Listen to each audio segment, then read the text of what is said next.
she's safe, just like I promised. She's all set to marry Norrington, just like she promised. And you get to die for her, just like you promised. So we're all men of our word, really. Except for Elizabeth, who is, in fact, a woman. Shut up! I wanted to talk about Pirates of the Caribbean: The Curse of the Black Pearl for a bit, because it's one of my favourites and a severely underrated film, in my opinion. I mean, I'm not about to argue it's high art or anything, don't worry. It's a kids' film about pirates, and this won't be my typical in-depth analysis drawing out meaning and emotion, because it is a kids' film about pirates. Entertaining films are fine, and The Curse of the Black Pearl is often regarded as a good, simple, entertaining film. Roger Ebert gave it 3 stars, for example, basically suggesting it had its charms, but little more. And I think it's better than that. I think there is a distinction between simple, entertaining films to switch off to, and fun films.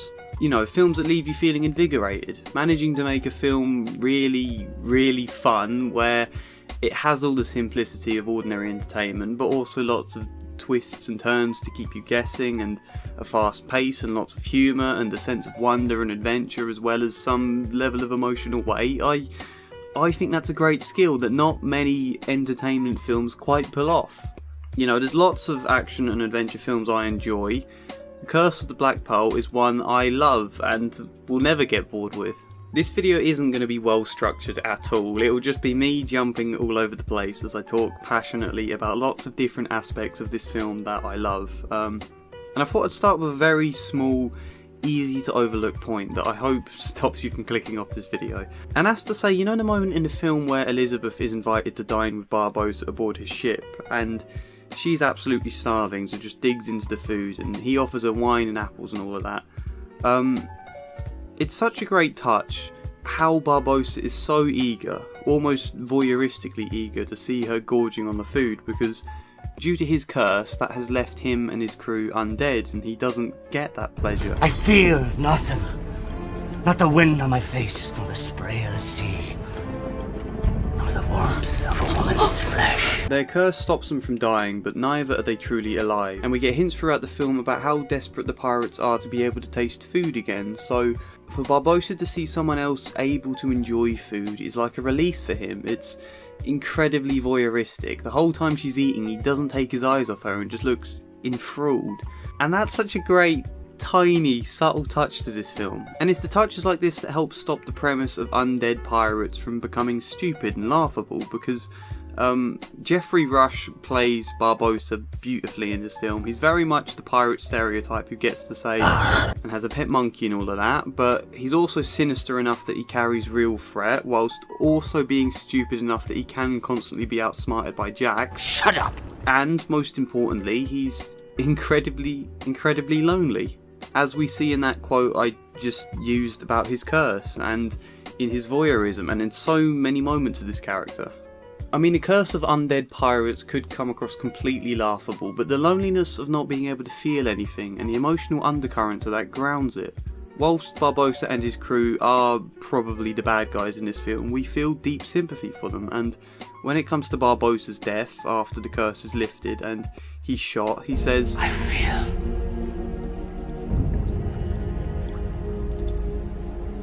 cold. Which is beautifully tragic. For years he's been desperate to feel something, anything, and when he finally does, it's nothing but cold. His death is a tragic moment in this film, played with sad and somber music as the pirates surrender. You know, the villains, the bad guys surrendering, is played with sad music, which again is a wonderful, wonderful touch that adds some real emotion to their fate here. I also think the beginning of this film is exactly what it needed to introduce us to this world. It would not have worked half as well without this prologue with the child Elizabeth. Our opening shot is thick fog, ghostly noises, and the ship sailing out with Elizabeth singing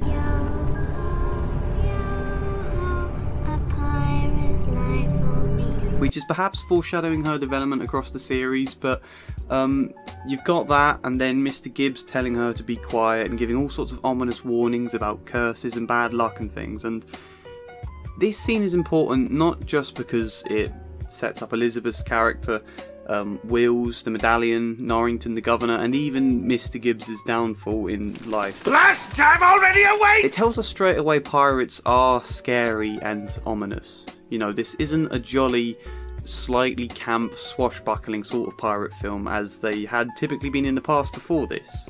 Instead, this is something quite dark and imbued with curses and mysticism and a sinister edge.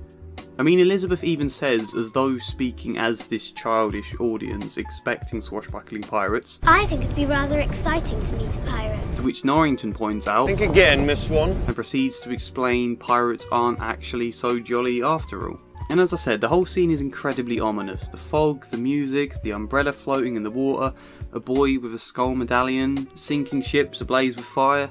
This film needed a darker edge, and it needed to establish that darker edge before anything else happened, because then it's sitting in the back of our mind. You know, we can then follow this scene up with the more light-hearted, fanciful stuff of Jack Sparrow stumbling about doing bizarre things, because we know at some point this darker edge will return. And that's what I really love about this film. It perfectly bridges the space between something dark and scary, as well as something completely childish and ridiculous. Somehow it manages the balance between both, because whilst we have been told pirates are scary and sinister, our first actual introduction to one is Jack Sparrow, which I honestly think might be the best introduction to any character from anything ever. He just at first appears heroic atop a sail with the iconic music playing, arguably some of the most iconic film music of all time by the way, only for his heroism to be undercut by the fact the ship is actually sinking, and we then see this man drunkenly stumbling about trying to bail, only then to somehow, miraculously, scrape together some semblance of heroism again as he perfectly times the ship to sink so that he can step onto the dock. It's like clutching victory from the jaws of defeat. He manages to look heroic and kind of pathetic at the same time, genius and sort of jester-like, which is an ambiguity I think sums up Jack Sparrow's character perfectly. And all that is done with no dialogue, just one simple, great piece of visual comedy. So my point is, the film somehow manages to flip between the total ridiculous comedy where Jack pulls off bizarre schemes and makes near nonsensical witticisms and just has a lot of fun setting up Norrington like this old fuddy-duddy sort of comedy foil. That's got to be the best pirate I've ever seen. So it would seem. And then also stuff that is pretty scary for a kid. I can remember being kind of scared by bits of this film when I first saw it as a little kid, because it's a movie where characters aren't only ever killed off screen. You know, we see a lot of the deaths. We see innocent people get shot in the face or strangled. We see blood and hanging corpses and obviously the undead pirates themselves. Barbossa and his crew are comical, but they also genuinely intend to rape Elizabeth and to kill Will as a human sacrifice. We genuinely believe they are intending to do that. And Norrington genuinely intends to hang Jack. Port Royal getting attacked is a pretty harrowing scene in its own right. Somehow it manages to flip between the two without the change ever feeling at all jarring. It's seamless here. For the most, the comedy and horror sides are split between the day and night scenes in this film until the two eventually sort of merge into one. But it's a great skill to pull that off as seamlessly as they did here, and it's an important part of why it reinvented pirates as something cool again. It needed both that darker edge and the ridiculous comedy at the same time. And a real genius of this film is something there's no point me talking at length about, because Stephen Crowsetch already did it in a video 10 times better than I ever could. His video, Pirates of the Caribbean, Accidentally Genius, is like a 50 odd minute long video that basically runs through the entire film, showing how every scene, practically every moment of this story sets up 3 or 4 important plot points or character development or things that pay off later in the film. Even the fight scenes, even simple fight scenes, are full of setup and development. I mean, Will and Jack's first fight, this action scene, teaches us both a skilled swordsman, but that Will is morally righteous to the point of naive, which is his integral flaw in this film, whereas Jack cheats and is morally flexible, his integral strength. We learn Will hates pirates in his own morally righteous way, that he practices with swords in an attempt to impress Elizabeth, and that as an apprentice to an alcoholic blacksmith who does nothing, Will is never recognised for his talents. that Jack is saving the bullet in his pistol for somebody else, but that he is prepared to kill people if they stand in his way, and that this sort of trick that denies Jack's escape is later the exact thing that will help him escape at the end of the film. This is just a fight scene, and yet we learn all of that within the action. Stephen Crow says it better than I could, but you get the point. I had to reference that. I also love that this film isn't the typical good versus bad setup, nor even the morally grey versus morally grey setup. It's just four opposed sides who all want different things, pitting against each other. Sometimes teaming up with another side for a bit, then betraying them, and teaming up elsewhere, then betraying them, and I just love films that do that. It opens up so much more space for twists and turns and interesting conflicts.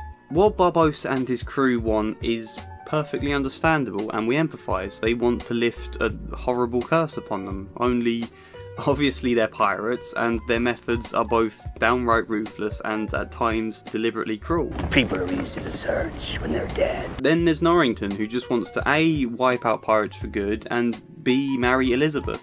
He's technically just following the law and doing his job, and he won't negotiate with pirates whatsoever, even if Jack might be able to help him save Elizabeth, nor does he forgive Jack for anything because he's a pirate, which is understandable. Although he technically isn't much less ruthless than Barbossa, and his character and side is imbued with all the negative stuff of colonialism we get hints of throughout this film that sets up the ordinary society as something repressed and horrible. Well, women in London must have learnt not to breathe. Where piracy actually represents freedom here. I mean, even in the music, all the fun music comes in the pirate scenes where boring Port Royal is absent of background music and instead left silent and kind of hollow. But yeah, then you've got Elizabeth and Will, who pretty much just want to save each other, and because they keep putting themselves in danger to save the other person, they then have to keep doing that back and going back and forth saving each other. Neither are ruthless in their methods, but both will happily bargain with whoever if it helps their cause, to the extent that Will does spring a known pirate and criminal from prison, a man he fought only 10 minutes earlier in the film because he thinks it might help him save Elizabeth.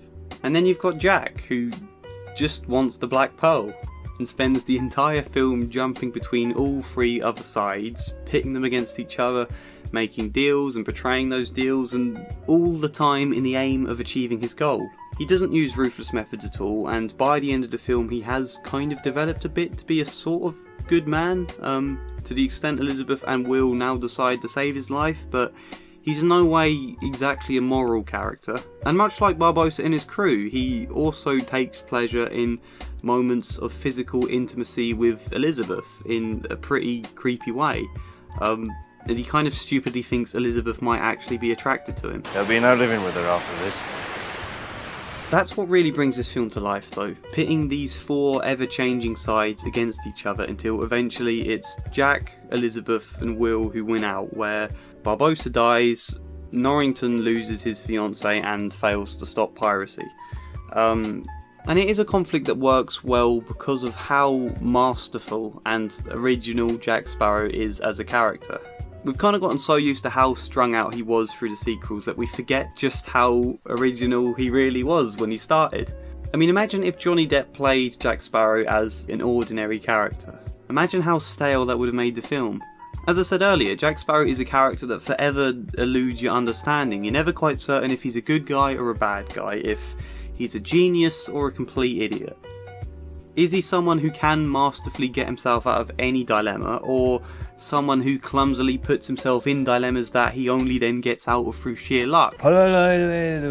This ambiguity makes the film so much more fun. How he can be both a hero and a symbol of chaos at the same time. Me, I'm dishonest. And a dishonest man you can always trust to be dishonest. Honestly. It's the honest ones you want to watch out for. We delight in the total enigma that is Jack Sparrow, and I think all of it is summed up best by the many, many lines of brilliantly bizarre dialogue where Jack runs off on strange tangents, confusing both us and the characters to such an extent we don't know whether he said something intelligent or nonsensical, but we just sort of have to accept it. And all the characters are very well acted, really. I said Jeffrey Rush already. Keira Knightley plays a character who finds a perfect middle ground to this repressed governor's daughter lost in a darker pirate world she's not used to, but does that without being the pathetic damsel in distress. You know, she's strong and cunning in her own right, whilst still maintaining that role as the repressed governor's daughter at the same time. Whilst I do often find Orlando Bloom quite a bland actor, Will Turner is a deliberately bland and comically naive character, so, you know, that works perfectly here. Name your terms, Mr. Turner. Elizabeth goes free! Yes, we know that one. Anything else? The only other thing I wanted to say is that the film makes good use of visual comedy, which is often unfortunately underutilised in modern cinema, such as the heroic ship sinking, or Will pulling a bracket from the wall, Marty not so much helping to heave, or just the way everybody's heads keep turning during this argument. That one! What one? That one? You know, little things like that. This video has been a bit all over the place and much longer than I was intending it to be. Sorry for that. That's not good enough! It's also not my typical style of video, but The Curse of the Black Pearl is very well crafted fun.